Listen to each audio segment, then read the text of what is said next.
merci à tous d'être là pour cette table ronde qui est donc consacrée à l'autobiographie et les images.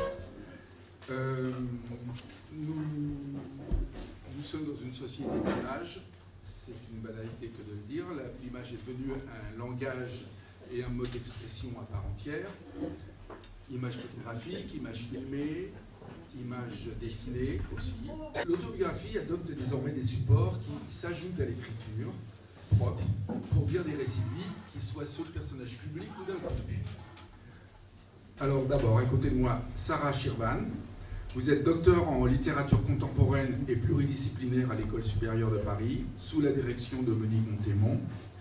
Vous exercez la fonction d'assistante de recherche et vous êtes actuellement chargée de mission à la bibliothèque de l'ENS.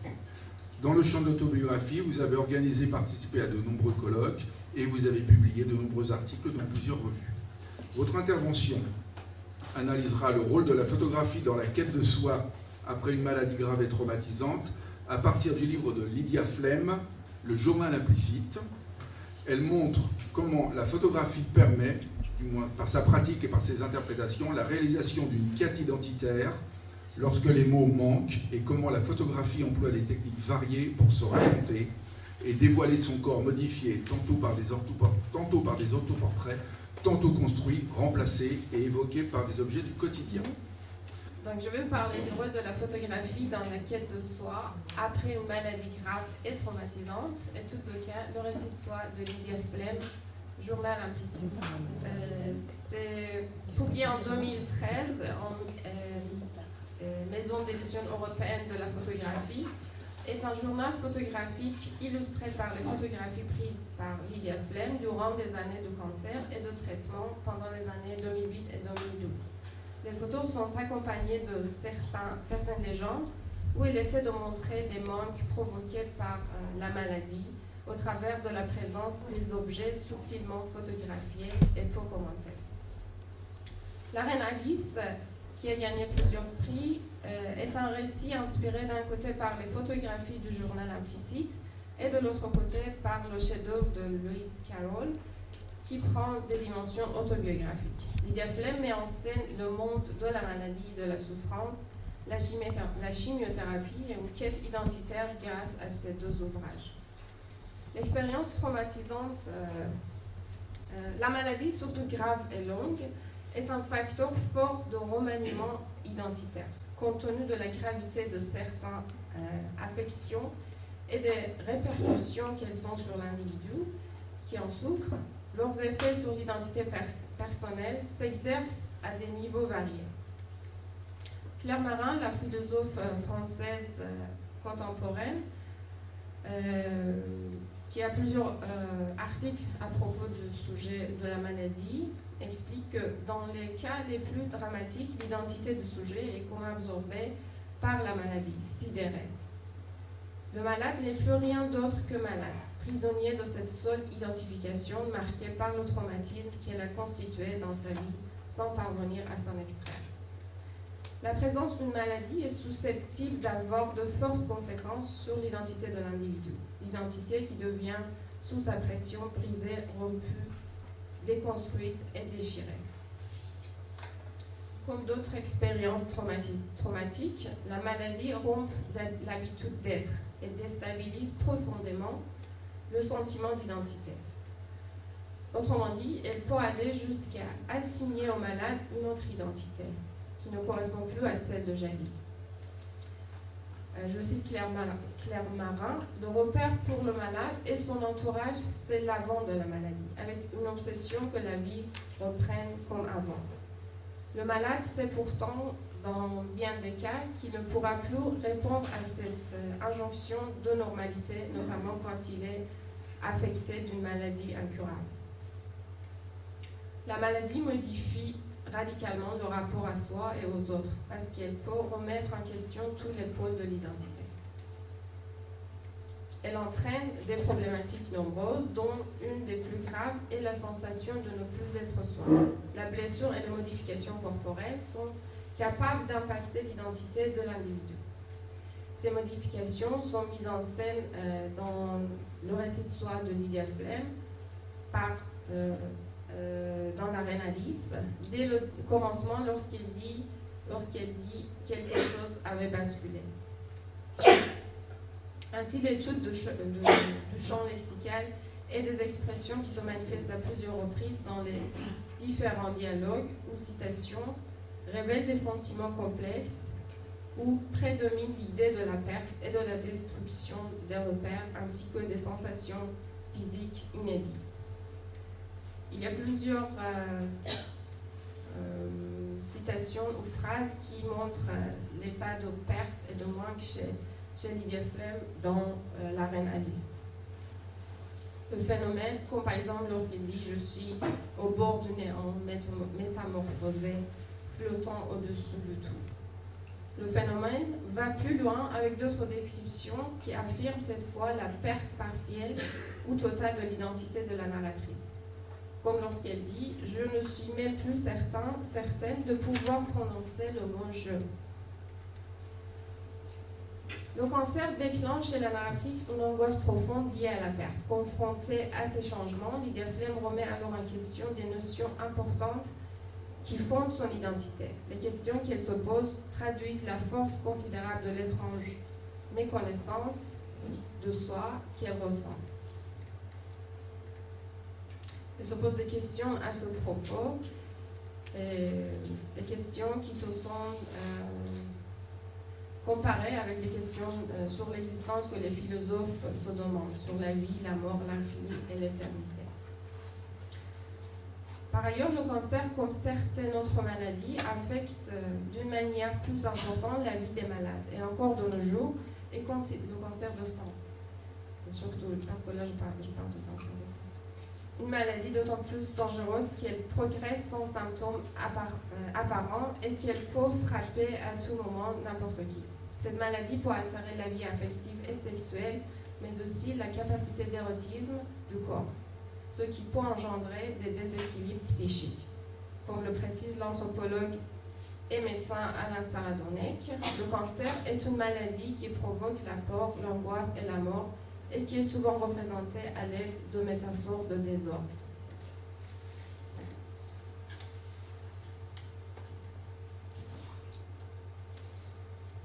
Cette notion de désordre apparaît par différents témoignages de femmes qui ont eu à vivre l'expérience du cancer de sein. Vous avez quelques exemples des femmes qui ont eu cette expérience. Le cancer provoque un choc immédiat, une fissure dans la cohérence et la continuité de la perception que l'individu avait coutume d'avoir de lui-même. C'est aussi cette dissociation qui attaque l'identité féminine de la personne atteinte. Dans certains cas, nous pouvons même dire que la lutte contre les cellules cancéreuses n'est que la moitié de la souffrance d'un malade. La personne atteinte d'un cancer de sein, comme Lydia Flem, est obligée désormais d'accepter une nouvelle image de soi en plus de la disparition de ces signes de féminité, les signes qui existent dans l'imaginaire collectif, comme les chevaux et le sein. D'après Ginette Fransquin, le sein représente l'élément le plus significatif de la féminité, notamment parce qu'il a été fortement exposé dans l'histoire de la peinture et de la sculpture depuis la figuration de la beauté de Vénus. Cette pensée est encore vivace de nos jours. En outre, dans l'imaginaire collectif, la présence des cheveux symbolise souvent la beauté et la force. La chevelure est considérée comme un symbole de séduction chez la femme et de pouvoir chez l'homme dans différentes mythologies. Par exemple, nous avons le mythe de Samson dans la mythologie grecque ou le mythe de la déesse Sif dans la mythologie nordique. D'un côté, l'existence des cheveux, leur abondance et leur beauté est un signe de féminité et de force dans la pensée collective et dans plusieurs cultures et civilisations. De l'autre, l'absence des cheveux est une manifestation et un aveu de la maladie. D'après Ginette Fransquin, perdre brutalement ses cheveux, c'est afficher sa maladie à l'extérieur. À ce stade, Lydia Flem se rend compte de l'importance du visage, de l'image corporelle et le lien avec l'identité personnelle transparaît dans les questions qu'elle se pose dans l'arène analyse. Le traumatisme lié à la maladie peut être immaîtrisable. En effet, il est en général sans représentation et sans recours, car le sujet n'y est pas préparé. Par exemple, lorsque les maladies incurables apparaissent ou qu'une perte soudaine modifie la vie de l'individu, ce dernier, à cause de la soudaineté et de la violence de sa nouvelle situation, se trouve paralysé et incapable de réagir, de gérer et de continuer sa vie quotidienne comme avant. Ces moments de vulnérabilité sont le début de la crise identitaire, puisqu'ils peuvent engendrer le sentiment de danger ou de peur. La réactivation et la représentation des souvenirs refoulés, d'après Boris Cyrulnik, sont parfois plus difficiles à supporter que l'événement traumatisant. Cela puisque d'une manière continue, l'individu révise la mémoire traumatique et aggrave le syndrome psychotraumatique. La représentation du fait est aussi bouleversante que l'événement lui-même, puisqu'elle est suivie de certaines séquelles qui y sont associées. Donc la première réaction de l'individu peut être de se bloquer au moment du choc qu'il a éprouvé, où il se retrouve dans un état anesthésique, un état qui a été comparé dans la psychanalyse avec celui du mythe de Méduse. Le mythe de Méduse raconte en effet que ce monstre avait la capacité de pétrifier tout être vivant qui regardait son visage. Cette divinité représente une image du trauma et de son effet de sidération. En d'autres termes, le sujet médusé paraît absent et stuporeux, ne répondant plus aux sollicitations externes. Je vais vous parler aussi du rôle du récit de soi avant de parler de la photographie, dans la recréation identitaire. Il est indispensable de parler de l'importance du récit de soi dans la reconstruction de l'identitaire. Paul Ricoeur suppose que l'identité n'est accomplie que lorsqu'elle devient narrative. D'après lui, le temps devient temps humain dans la mesure où il est articulé de manière narrative. Le récit est significatif dans la mesure où il dessine les traits de l'expérience temporelle. Le récit est un espace pertinent qui permet de se raconter, se reconstruire et se connaître.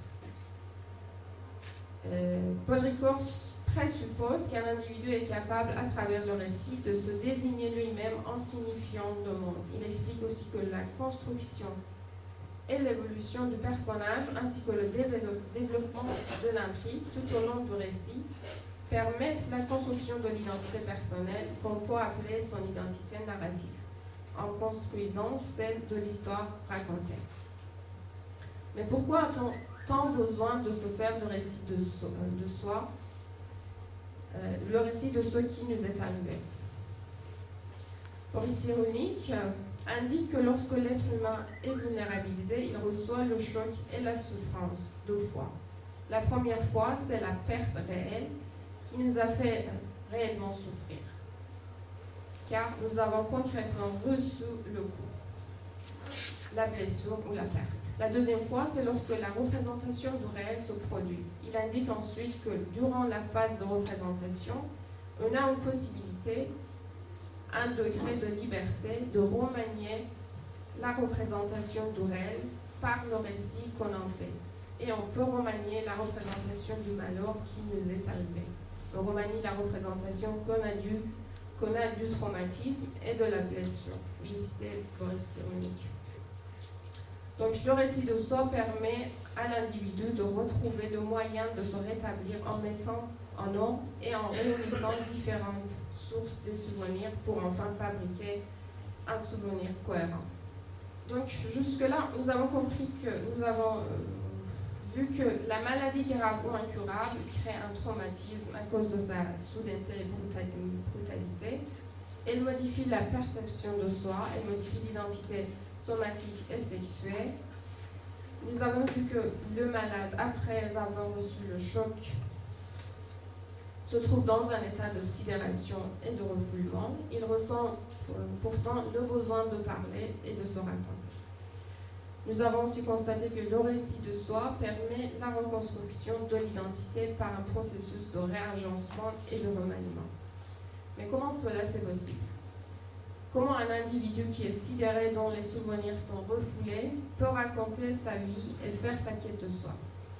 Nous considérons que c'est le dispositif photographique qui a rendu réalisable cette pratique chez de nombreux auteurs, y compris Lydia Flem. Lydia Flem, pour se raconter après avoir reçu le choc, afin de s'exprimer, s'approche de la photographie. À partir du moment où elle est atteinte par le cancer, Lydia Flem explore un chemin visuel pour montrer la transformation soudaine qu'elle doit désormais subir. Elle choisit ainsi une technique particulière pour photographier en disposant des objets, comme elle dit, sans réfléchir à la manière de l'écriture automatique des surréalistes. Dans ce but, elle tente de s'approcher au plus près des objets qu'elle veut représenter pour se laisser happer par une autre dimension du réel. Cette stratégie de la combinaison et de la mise en scène des objets permet à la photographe la réalisation d'une archive de l'intime.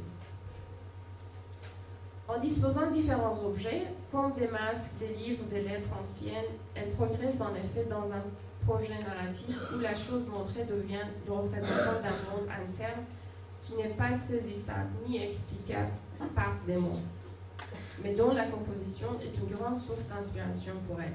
L'objet pour Lydia Flem a une âme. Elle montre des traces humaines. Elle explique ce sujet dans Comment j'ai vidé la maison de mes parents. Elle représente aussi des désordres de vie, de sa vie, avec lesquels elle veut prendre une distance. En d'autres termes, le chaos identitaire provoqué par la maladie apparaît par l'assemblage d'objets de nature variée, parfois anciens, cassés et abandonnés.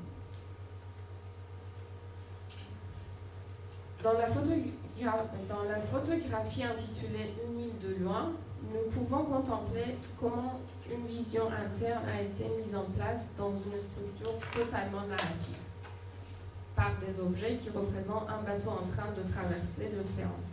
De petits éléments en haut à droite du cliché symbolisent des îles solitaires.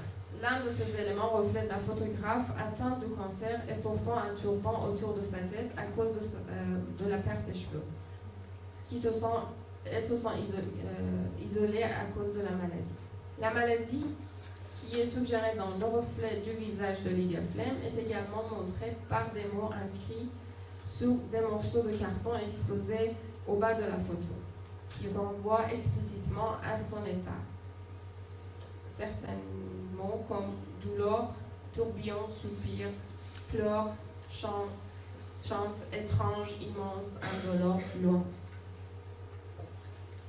Ainsi, dans l'œuvre flémienne, la photographie qui ne met pas directement en scène sa vie grâce à une forme de composition visuelle des objets et à la construction de scènes différentes, représente son histoire personnelle d'une manière métaphorique. Par exemple, les compositions dans les photos, avec des objets cassés, déchirés ou abîmés, montrent un monde intime où la douleur a de fortes répercussions sur le plan somatique. Nous avons constaté que la maladie modifie la perception que le malade a de son entourage, de son univers intérieur et du temps. Lydia Flem accentue ce renversement du temps et de l'espace dès le commencement de la Reine Alice. Elle explique que quelque chose avait basculé et qu'elle va à l'autre côté du miroir, là où tout est à l'envers, le temps comme l'espace. Dans cette même manière, perspective, la notion du temps est mise en scène dans les photographies du journal implicite, grâce à divers éléments comme la montre, le calendrier, ou en photographiant des mots écrits sur différents supports comme longtemps, ou encore grâce à la présence d'objets usés qui évoquent le passage du temps, comme nous pouvons le constater dans ces photographies. L'écrivaine met également l'accent sur la question du temps dont elle perd souvent la notion et de sa perception dans le texte, mais aussi dans les photographies. Dans cette photo, intitulée Temps froissé, elle compare les noms et la forme d'une lettre au temps froissé. Le passage du temps est parfois indiqué d'une manière indirecte, comme par exemple dans la photographie intitulée Voilà, où un bonhomme est posé sur une règle et dont l'orientation vers les numéros croissants illustre l'avancement dans un passage linéaire, qui peut représenter la vie de la photographe. Par ailleurs, nous pouvons nous demander si sa position sur le chiffre 13 ne pourrait pas renvoyer métaphoriquement au présent douloureux de la photographe. Bien que le démarrage de la composition des photos soit présenté comme un effet du hasard et que Lydia Flem ait prétendu travailler à la manière surréaliste de la composition automatique pour l'agencement des objets dans ces scènes photographiques, la construction visuelle des objets et le rapport qu'ils établissent entre eux révèlent une schématisation narrative poussée qui n'arrête pas de mettre en évidence différents aspects de sa vie. Ainsi, chaque objet trouve finalement une signification ou fait appel à un souvenir spécifique.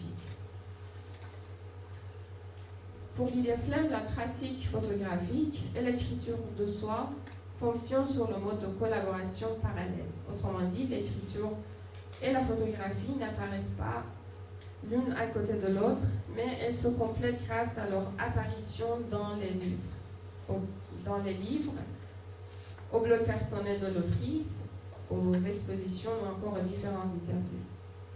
La photographie est présentée avec peu de légendes dans le journal implicite et son récit de soi, sous forme écrite, a été abordé postérieurement, mais en s'appuyant sur les photos dans la reine Alice, sous la forme du conte.